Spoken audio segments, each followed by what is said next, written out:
2차전지 장비주들은 작년까지 보면 그 작년 기준으로 이렇게 재무제표를 두드려 보시면 적자가 되게 많습니다. 중국 업체들은 꽤 많았고요. 저가 수주를 했고 또 물량도 상당히 적었기 때문에 어려움을 겪었는데 일부 이제 그 적자를 냈던 중국 업체들도 많이 도산하면서 문을 닫았습니다. 그래서 경쟁사가 많이 줄어 있는 상태고요. 여기에 따라서 살아남은 어떤 국내 장비사들이 이제 발주와 관련 부분들이 사이클이 오면서 올해 4분기 이후로는 본격적인 발주 시장에 좀 수혜를 본격적으로 받을 것이다.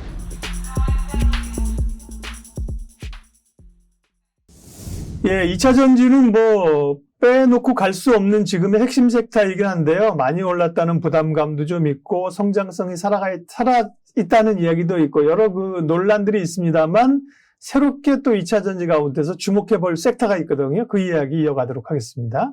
2차 전지는 어쨌든 간에 정말 핫한 섹터이고요. 네, 맞습니다. 쉽게 조금 수익 났다고 그냥 버리기에는 그렇죠. 하나 정도는 뭐 좀 뭐가 됐죠. 그런데 그래서 근데 셀에 대해서 그렇고 소재 관련해서 자세하게 설명을 해주셨는데 네네. 부장님이 요즘 말씀하신 건 장비주예요. 장비주를 보자고 얘기하는데 네, 맞습니다.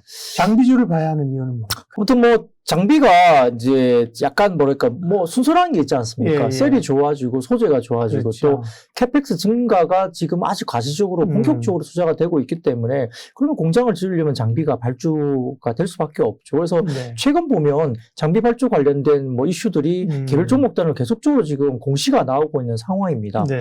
실질적으로 2차전지 장비주 같은 경우는 2년 동안, 최근에 2년 동안 보면 소재사 대비 장비사 시가총액 비율이 최저치까지 떨어져 있습니다. 비율로 물론 따지면. 전체 그 규모로는 당연히 장비가 적겠지만 비율로 보면 그렇죠. 예를 들어서 소재사 대비 장비회사의 비율 이렇게 따지면 2년 내에 최저치까지 떨어졌다. 그건 뭐냐면 소재가 많이 올랐다는 겁니다. 그렇죠. 장비가 공작하지 않았다는 점이고요. 여기에 대해서 뭐 최근에 소재사 같은 경우는 물량 증대나 판가 상승이 소재 쪽에 충분히 이루어지고 있었기 때문에 거기에 대한 실적 경신이 계속적으로 좋아진 상황이었고요. 장비사 같은 경우는 좀 아쉬웠던 게 셋업과 관련된 일정이 좀 지연되는 게 보였습니다. 보통 뭐 8월 정도부터 블루오발 같은 경우도 대규모 발주가 한 5조 원 정도의 발주가 시작될 걸로 봤는데 이 블루오발 조인트 벤처 같은 경우도 SK온의 조인트 벤처인데 이쪽도 좀 발주가 지연되면서 상당히 좀 대규모 투자 발주 지연이 이루어졌습니다. 그래서 모멘텀 부재가 3분기까지 좀 이어졌다 볼 수 있겠고요. 여기에 따라서 2차전지 ETF 안에서도 장비사 합산 비중이 1%대로 감소했기 때문에 상당히 좀 비중을 축소시켜 놓은 상황이었죠. 그래서 못 가고 있는 상황이었는데요. 아시다시피 이제 아까 말씀드렸던 구조적인 성장성은 당연히 이제 전기차 쪽에 있는 것이고요. 두 번째로는 지금 밸류체인 안정성이 확보되면서 지금 장비 10개사의 합산 수주 잔고가 일반적으로 작년 말 기준은 2조 원 정도 수준이었는데 올해 2분기 말 기준으로는 3.4조 원까지 올라왔으니까 한 70% 이상 급등을 하고 있습니다. 그래서 발주가 상당히 많이 수주를 갖고 있고 지금 최근에 10월, 11월 보면 월간 단위로 공시가 계속 장비 발주가 된 개별단의 공시가 수주 공시가 나오고 있습니다. 그래서 비례적으로 이제 캐파가 늘어나고 있는 상황이기 때문에 아까 말씀드렸던 글로벌 SK라든지 얼티엄셀이라든지 이런 쪽의 기존의 대형 고객사 그리고 유럽 쪽에서의 어떤 장비 발주가 계속적으로 이어지는 상황이기 때문에 낙수 효과는 이제부터 4분기 이후부터 본격화될 가능성이 높다라고 보는 거죠. 지금 2030년 기준으로 글로벌 배터리 생산 캐파가 8,247기가와트시. 이게 이제 사실 좀 와닿지는 않습니다. 이게 뭐 얼마나 되는 거야? 그런데요, 작년 말 기준 글로벌 캐파가 994기가와트 정도였으니까 10배 가까이 10년 만에 올라갑니다. 그럼 그 장비 발주가 계속적으로 돼야 되는 거고요. 보수적으로 지금 2030년 캐파를 6,500기가와트로 가정을 한다 하더라도 제가 추정치는 8,247기가와트 말씀드렸잖아요. 그런데 이걸 보수적으로 6,500기가와트로 가정을 좀 내리고 10기가와트당 1조 원 투자 금액입니다. 이 정도 가정을 이제 하면 계산해보면 2030년까지 연간입니다. 21조 원 정도의 시장이 연간 형성이 됩니다. 어마어마한 시장이 형성되는 거거든요. 그래서 여기에 따라서 평균적으로 한 50에서 60% 정도가 이 발주에서 장비가 투입되기 때문에 그러면 약 장비사의 파이는 10조에서 11조 정도의 시장 파이가 연간으로 시작이 되는 겁니다. 그렇게 돼서 시간의 문제이지만 방향성은 명확하다라고 볼 수 있겠죠. 그 장비주가 그런 것들이 이제 사실은 반영이 잘 안 돼 있고요.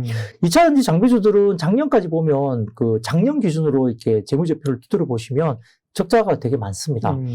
중국 업체들은 꽤 많았고요. 저가 수주를 했고 또 물량도 상당히 적었기 때문에 어려움을 겪었는데 일부 이제 그 적자를 냈던 중국 업체들도 많이 도산하면서 문을 닫았습니다. 그래서 경쟁사가 많이 줄어 있는 상태고요. 여기에 따라서 살아남은 어떤 국내 장비사들이 이제 발주와 관련 부분들이 사이클이 오면서 올해 4분기 이후로는 본격적인 발주 시장에 좀 수혜를 본격적으로 받을 것이다 이렇게 보고 단계별로 있습니다. 보면 사실은 장비가 먼저 가야 되는데 폐배터리 이런 거보다 그죠? 네, 네, 근데 맞습니다. 폐배터리 이런 건 기대감이 반영되면서 맞습니다. 많이 주가가 올랐던 네, 네. 거고요. 맞습니다. 셀을 이제 많이 만들어야 되니까 공장 짓고 그다음에 장비를 집어넣어야 되는데요. 네, 네. 그럼 장비 관련주는 결국은 어디에 납품하는 회사냐 이거 맞습니다. 중요하네요. 제일 먼저 뭐 되게 중요합니다. LG 엔솔을 쫓아가는데 그다음에 뭐 네, 네. 삼성 SDI, 네, 네. SK온 그게 또 중복되는 데면 더 좋을 거고. 네네네. 뭐 그런 네. 말씀을 좀 드릴 건데요. 네. 이런 건 있습니다. 예를 들어서 이제 우리가 폐배터리 관련해서는 이게 네. 있죠. ETF가 나왔습니다. 그 폐배터리만 하는 ETF가 나왔기 때문에 네. 수급적으로도 상당히 유리했죠. 그렇죠.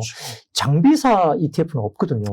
그 전체 네. 2차 전지로 묶여 있으니까 네네네. 그 안에 비중이 포션이 적고. 예, 적고. 그러니까 폐배터리 전문 ETF는 나왔죠. 예. 그게 뭐 일부 증권사에서 폐배터리를 전담으로 하는 ETF가 나왔기 네네. 때문에 수급적으로도 상당히 폐배터리 쪽이 좀 그랬군요. 좋았다고 볼 수 있습니다. 그래서 말씀하셨던 기대감 플러스 ETF가 신규로 이렇게 나오면서 거기에 대한 펀드들이 네. 거기를 추종하면서 폐배터리 관련 주식들이 좀 끌어당겼다. 수급적으로 보면 됩니다.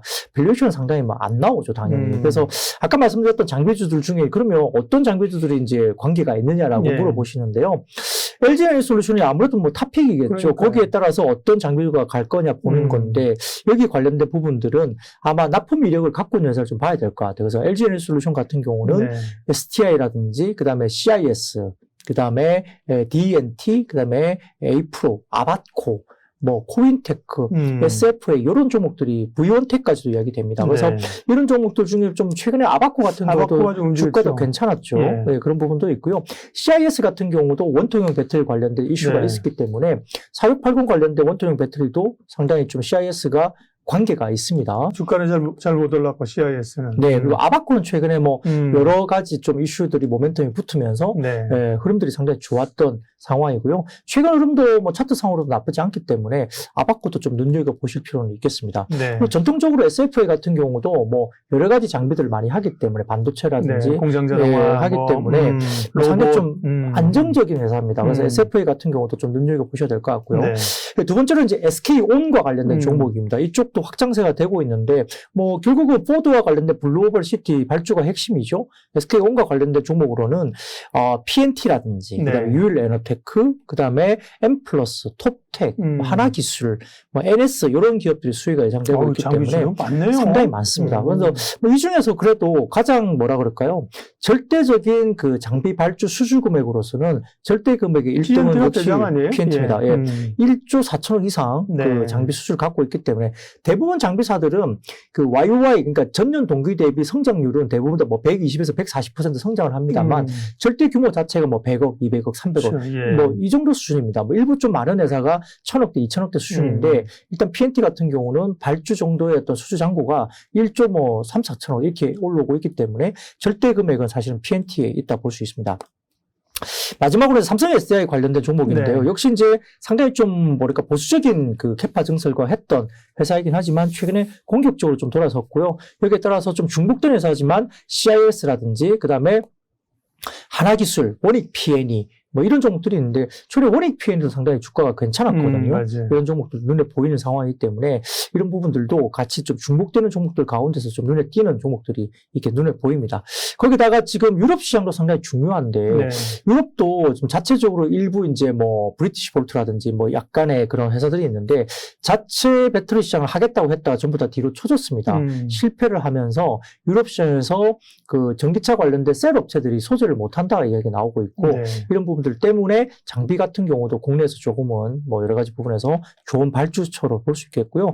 주요 플레이가 누구냐면 노스볼트라든지 그다음에 모로우, 그다음에 ACC, 버코 이런 회사들이 있는데요. 네. 완성차 관련된 부분에서 연간 유럽 시장도 약 4조 원 정도의 장비 시장이 열린다고 볼 수 있기 때문에 유럽 쪽의 장비 발주가 충분히 있을 수 있다는 점에서는 네. 국내 장비주들의 수혜가 천천히 이제 시작될 수 있다는 점에서 좀 모아가야 될 시기로 볼 수 있겠습니다. 네.